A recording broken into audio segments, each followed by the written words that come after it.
Well, on behalf of Dermanowell Insurance Group, I'd like to welcome you to this year's safety meeting and safety orientation for schools and churches. My name is Mike Dermanowell Jr. As you know, I've been doing these meetings for about 20 years now and traveling up and down the state, and I'm very familiar with the risks and the exposures that you face in your jobs, year in and year out, day in and day out. And so today we're going to talk about how you can remain safe in the workplace. And let's be brief about this. First of all, we have a stewardship obligation to remain safe in the workplace. Workers' compensation is an insurance we'd rather not use because when we do use it, the cost to our ministry goes up. Second, I'd like to talk about accountability. Accountability in Christian organizations is basically obedience. If you know something is proper, if you know you have a safety procedure that you need to follow, then it's up to you to follow that, and we need to have accountability for that.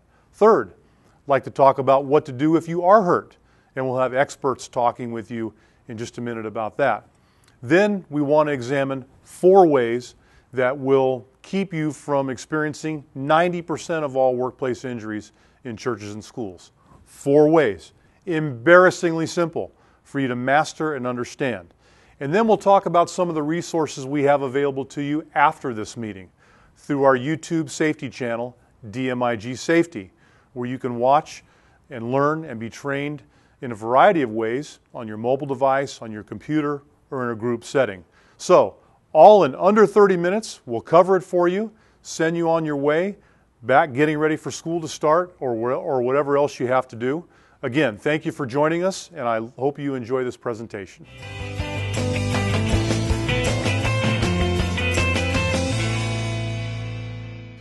Okay, I'm here with Matt Havens. Matt is our workers' compensation claims analyst and advocate, and we'd like to ask Matt what to do if there's an injury and get his perspective on what employees and employers should do and how they should handle things. Matt? Well, the first thing, when an injury occurs, the person who's injured needs to report the claim immediately to their supervisor or the HR manager at the facility. By doing so, we can ensure that medical treatment is provided timely to make it most effective. What do you think the biggest mistake our churches and schools make in the claims process? Holding on to a claim, the knowledge that a claim happened, and not reporting it to the administrator timely. Okay, and so what's the downside when that does happen? What problems does it create? It delays the delivery of benefits. Medical treatment is delayed when we have to go backwards and determine if an injury is indeed work-related or not. Okay. So I think it's critically important, what I'm hearing is that you've got to understand the claims process. Everybody in your ministry has to know what to do in the event of an injury. And if you don't have that process down pat, you got to talk to Matt about that, and he'll give you a written checklist to follow. Now, there are also first aid rules in workers' comp that allow our workers to not go through a full claims process. Can you describe that for us? Yes, if the injury is minor and maybe needs 1 or 2 medical appointments, and there's no lost time, that is a type of claim that falls under the first aid guidelines and can be paid for by the member itself. And the reason we want to do that is because those claims are not factored into the experience modification of the employer, and so by using first aid, that helps keep our costs down. Correct. So what if the church or school is not happy with their medical provider? In other words, they're not getting good service from their workers' comp medical clinic. Well, then let me know, and I will get in touch with the church or school, and we will go out and interview other providers. Okay, good. Now, a pretty low percentage of claims in churches and schools are litigated. In other words, people don't get attorneys very often. What's the best way for the employer to help prevent the employee from wanting to go get an attorney? Communication. Okay. Communicate with your employee. Let them know that you care about them, that you're interested in them, and that they are a needed member of your staff. By doing so, we break down the barriers that often happen and prevent them from wandering to an attorney's office. One of the things I've noticed is that sometimes claims stay open a little longer than we'd like. What are some of the causes of that happening? Again, communication or lack thereof. Sometimes it's the medical provider doesn't get a medical report to the claims administrator as timely as we would like. Sometimes it is work releases not being communicated between the parties quickly enough. And what would you say about the importance of an employee keeping their appointments? That is very important. Yeah. It's hard to provide appropriate and effective medical care if appointments are not being kept. Let's talk about return to work for just a second. How important is it for an employer to have a place for that employee to come back and work while they're injured in some kind of a modified fashion? That's very helpful for a couple of reasons. It obviously reduces the cost of a claim because you're not paying temporary disability benefits. And secondly, people that return to work sooner than later recover at a faster rate. The philosophy of functional restoration, where you're using your muscles and you're keeping the range of motion in injured body parts and things, brings the claim life down. So Matt, how important is investigating the cause of an accident in the whole process? It's very important. First, we want to determine what the mechanism of injury is so that a doctor can have a better understanding of exactly what happened and what types of injuries to look for, what type of diagnosis. The other thing is we want to determine the root cause of an injury so that any policies or procedures can be amended to prevent such accidents from happening in the future. Okay, very good. Matt Havens, now, I think what we've heard is, first of all, report your claims promptly. Second, if it's a first aid matter, we want to utilize the first aid law in California. If you don't like your medical provider, you can always work with Matt to find somebody more suitable to your needs. We need to have a return to work program. Employees, you've got to keep your appointments. That's part of the accountability piece we talked about in the introduction. You have one job if you're hurt, and that is to get better. And you can't get better unless you do your job and keep your appointments. Employers, got to maintain communication with your employees, and then we can get these claims moving from open to treatment to closed in as expeditiously as possible.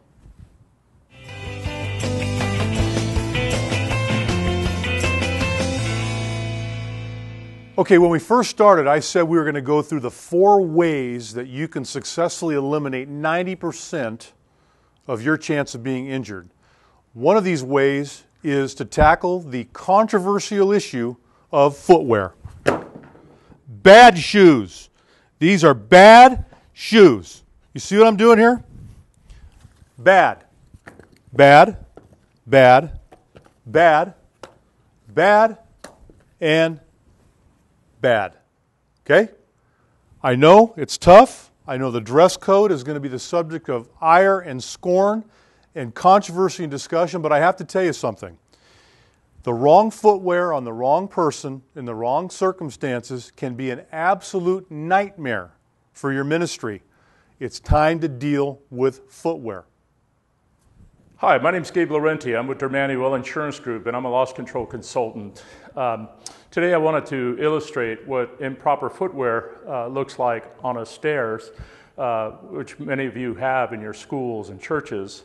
If you're wearing these shoes, then you're subject to more injury, especially if you're not holding onto the handrail. So what we suggest is not these types of shoes. Many times when we do safety orientations, we ask people, what kind of shoes are you wearing today for this presentation? And many of you are wearing these types of shoes. And so that's why we're trying to stress the importance of proper footwear so we can prevent injuries.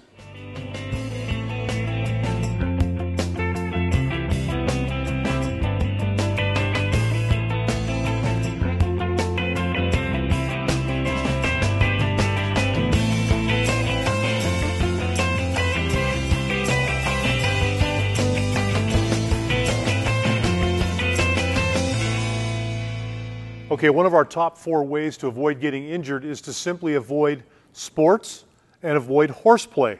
Now, the sports example applies to coaches. The horseplay example applies primarily to youth pastors. But as you see in the video, a soccer coach out doing a full-speed demonstration of a technique just blew her Achilles tendon. Every year we have 4 to 6 of these, 4 to 6 ACLs, 4 to 6 rotator cuffs. And a lot of our coaches in our schools are stipended. They're not full-time. They may not even be watching this video right now. Coaches should not be allowed to do full impact, full speed demonstration. The 8 words that send shivers up my spine, let me show you how to do that. No, if you're going to show somebody how to do something in sports, you've got to do it in slow motion. Coaches, I think some bad news for you.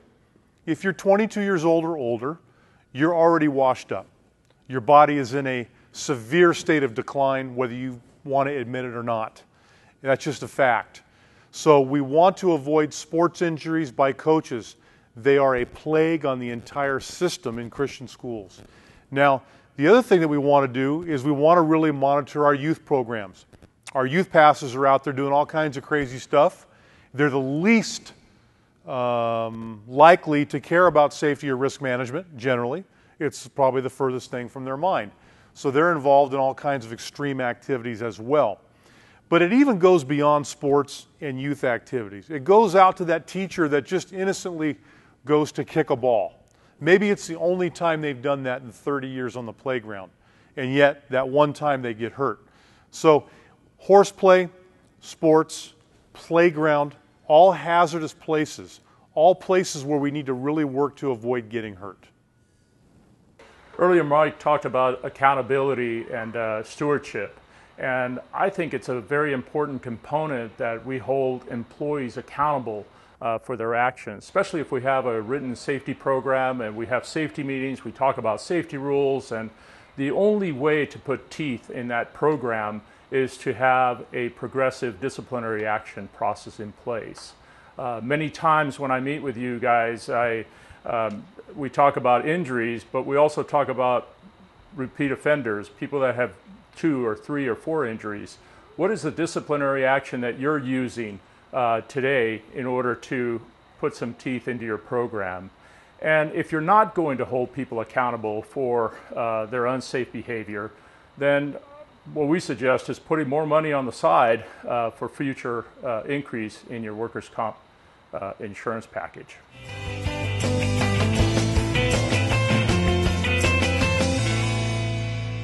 Lastly, I want to talk about field trips. I realize these are fun. I know we're going to go, some schools will go on snow outings or water outings or go do things where staff could be put in harm's way.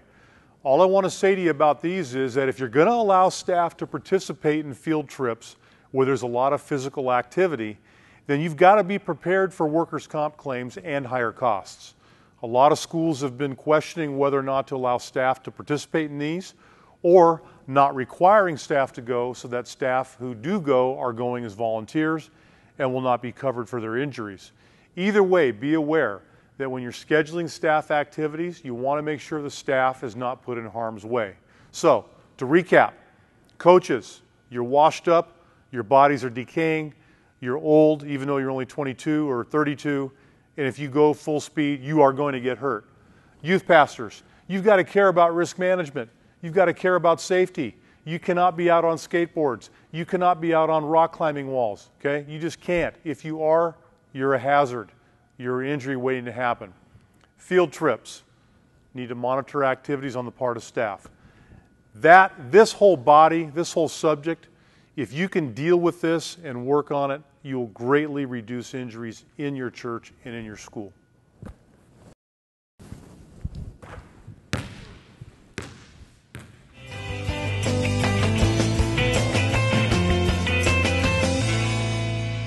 Okay, I'm going to assist Gabe now in talking about the body mechanics of a poor lift versus a proper lift. Now, Gabe, let's show us the poor lift. What happens is, this is what we all do. We bend over at the waist. Now, what happens is, because the head is out here, we're putting a huge amount of pressure on the lumbar.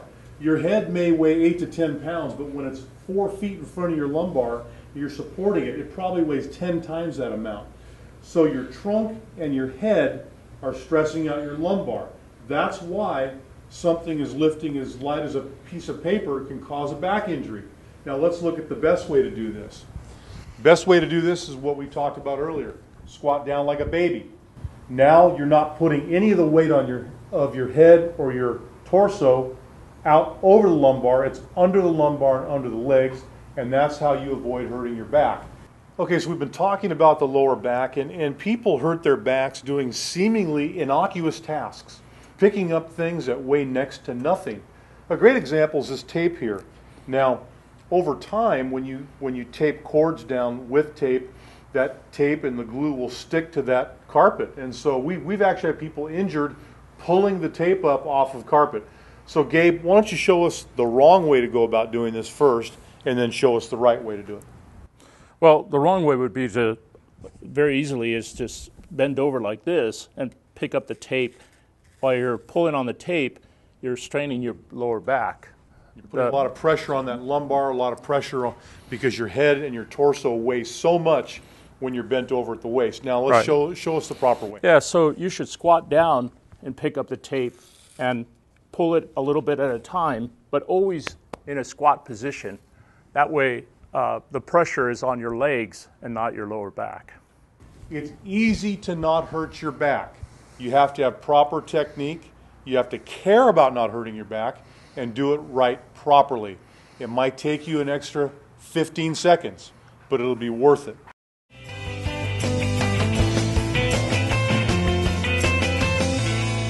So today we're going to talk about some of the injuries that appear on lost runs over and over and over again.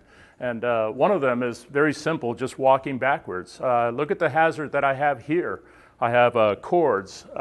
There could be a small child behind me. There could be a desk or something else that, you're walking backwards. You're not watching where you're walking, and chances are you're going to trip and fall. Especially with the kind of footwear we just described, that increases the possibility of having an injury while walking backwards.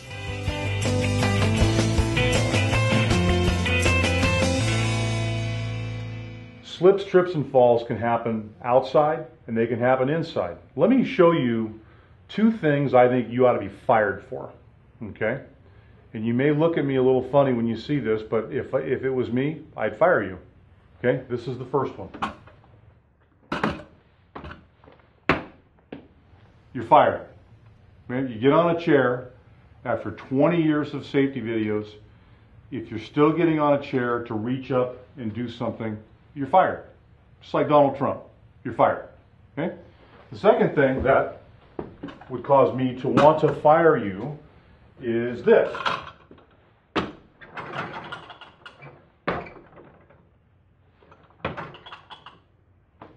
You're fired. It's important that one of these be within your reach, whether it's in your own classroom or next door or across the hall, wherever it is. But this is a proper piece of equipment to use. And so the proper way to use this equipment is to step up and do what you have to do.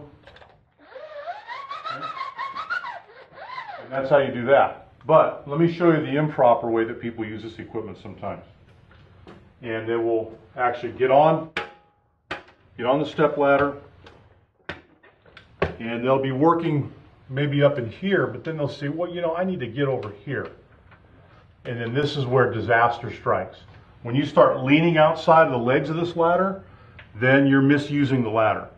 Okay, so last year we had an accident where an employee decided to brace himself with one foot on a branch while he was holding on to another one to trim a particular branch. And so what happened was, when he was working and trimming that branch, this branch here that he had his foot on broke and he fell to the ground. The lesson there is to never put your feet on branches or tree trunks, but if you need to get closer to your work, then you need to move the ladder closer to the branch you're working on so you don't fall. So even if you have a step ladder in your room, it's important that you keep your weight in the center of it. And if you have to work over here, you just get down, move it, and get back up. It's a shortcut to lean, and if you lean, you could fall. This hallway today looks clear, but when students are here, it's cluttered with backpacks and gym bags and it increases the possibility not only to escape during an emergency, but when you're walking from classroom to classroom. So look at this as a model to make sure that backpacks and gym bags are in a controlled atmosphere so they don't create a trip and fall hazard. Okay, whether you're in a large church or in a performing arts center with students, the stage is an increasingly important part of our everyday life in worship, performing arts, our curriculum. But the stage also provides us with a unique hazard in the fact that it is a very busy place. Oftentimes there are not handrails on the stage, so we're negotiating up and down stairs without the benefit of being able to hold on. There's lots of cords, there's lots of equipment. We see an increasingly high number of accidents setting up for performances or for Sunday worship or tearing down after either of those events. And so I want to make you aware of this hazard because a lot of times if we're involved in setting up or tearing down a stage, we're not really specifically trained to do that. And yet if you look, you can see that there are parts of this stage where there is a severe drop-off. And so we really have to be careful to know where we're at all times. And of course, when there are people up here, it's even more hazardous and more crowded because now you've added even more opportunities to trip and fall or to have some sort of an accident. But increasingly, working in a church or in a performing arts center, working on setting up and taking down after Sunday or Wednesday worship or after a play or a musical, it's becoming an area we've got to be concerned about. So make sure that anybody working in these areas is properly trained and briefed, and you take 5 to 10 minutes and talk about the overall safety risks and ways to avoid getting hurt when working in a setting like this.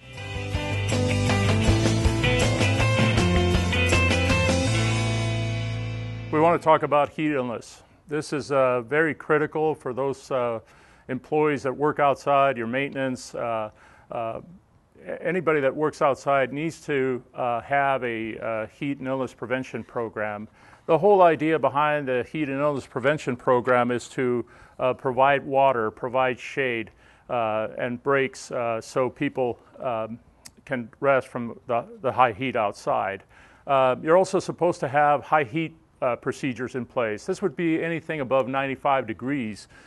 You'd have to make sure that perhaps you cut the workday because it's hot outside, but very important to have a written document, supervisor safety training on this topic, making sure that people are drinking water and watching employees, making sure that they're not just going that extra mile because they want to impress you, but keep an eye on them for those signs and symptoms of heat illness that could get them in trouble.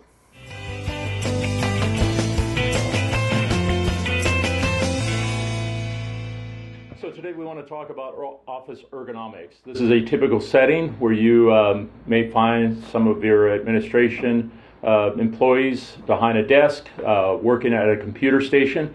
And so we want to show that this person is using very good use of his chair. He's sitting at a 90-degree angle. He has his arms close to his body, has his hands and fingers on the keyboard. But you may notice that the screens are a little bit low. The ergonomically correct way to face your screens is that they are at the top of your head. You can get further information from your MyWay portal.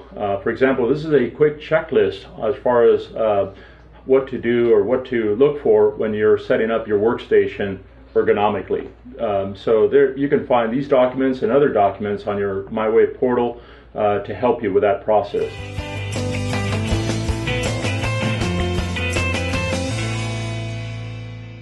I'd like to talk to you about bloodborne pathogens. This is one of the requirements that all schools should have, a written plan in place to demonstrate or show employees what to do in order to prevent these types of diseases. And so one of them is hand washing. Very critical that we use soap and warm water and scrub. And many times people say, well, gee, Gabe, how long are we supposed to scrub? Think of the birthday song, happy birthday to you, that sort of thing. 20 seconds, 30 seconds, what you're doing is you're getting that soap in all the areas of your hand, including under the nails, and washing your hands, making sure you're sanitized in that fashion.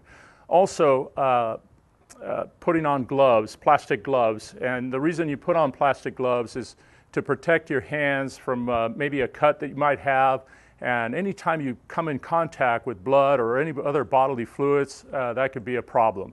So remember, wash your hands thoroughly and wear gloves when you're going to handle blood, vomit, or other bodily fluids.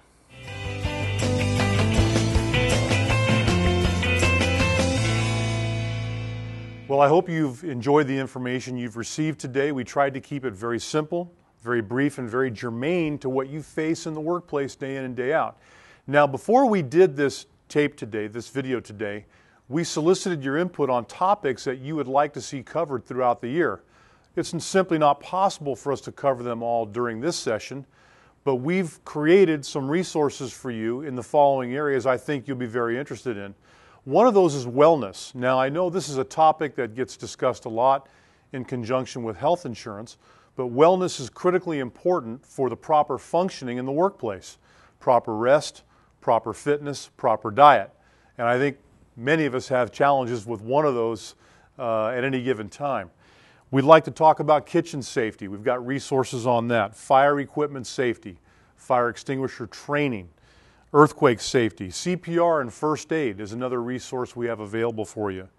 AED training, code red and security programs, transportation checklists, field trips, personal protective equipment, whether you're on the maintenance team, the janitorial team, or in the kitchen, SDS programs, safety committees, how to get a safety committee started, how to operate a safety committee, how to be in compliance with some of the OSHA regulations for that. And then finally, self-inspections. One of the goals we have is to help teach you how to inspect your own facility, identify areas that might be a hazard to the employees, parents, students, and outside guests, and then take corrective action.